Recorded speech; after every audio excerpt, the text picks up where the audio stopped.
Џиновска гасеница се појави во Штип. Инсектот е со големина од 10 сантиметри и во обид да биде фатен покажал невообичаена агресивност, тврди штипјанецот Благој Тодоров, кој прв ја забележа чудната гасеница во својот двор. Кога го најдеме, беше зелено. Оздоле поотворено зелено, а згоре зелено со плави очи. Плави очи ко фенери, мислиш, ко рефлектори. Тие. Такво беше и многу беше агресивно. Фанааме го со машата, само го допреш рипа, дури у воздух се фарла. Толку јако звере, но многу агресивно, па апели, не апели, тоа не смееш да му придеш да му фанеш со рака.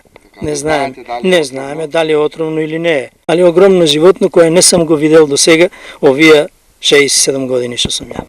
Тодоров го забележал инсектот како без проблем се храни од олеандрите, исклучително отровно растение, и за него тоа е доволна причина за страф и вознемиреност. Заради децата, како нема да страхуваш, тоа е проблематично сега. Дури ме е страх да го земам да трче вака без контрола, да го пуштам.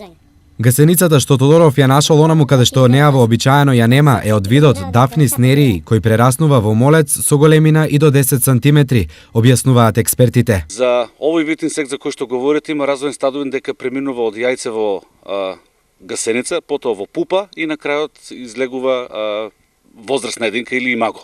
Инсектот е карактеристичен за јужните региони на Европа, Медитеранот, но во серија од топли години може да дојде да се прошири малку по на север. Инсектот е безопасен за луѓето и нема простор за страф и паника. Не се работи за опасен инсект, може би изгледа малку страшен, но сепак ништо страшно за луѓето, доколку предизвикува поединечни штети, едноставно физичко уништување на него доволно или со било кој инсектицид може да помогне да се отстрани инсектот од растението кое што домаќините ние го одгледуваме. Појавата на гасеницата веројатно е резултат на климатските промени. Претходно овде веќе дојдоа скакулци од Мароко и штурец од Нов Зеланд.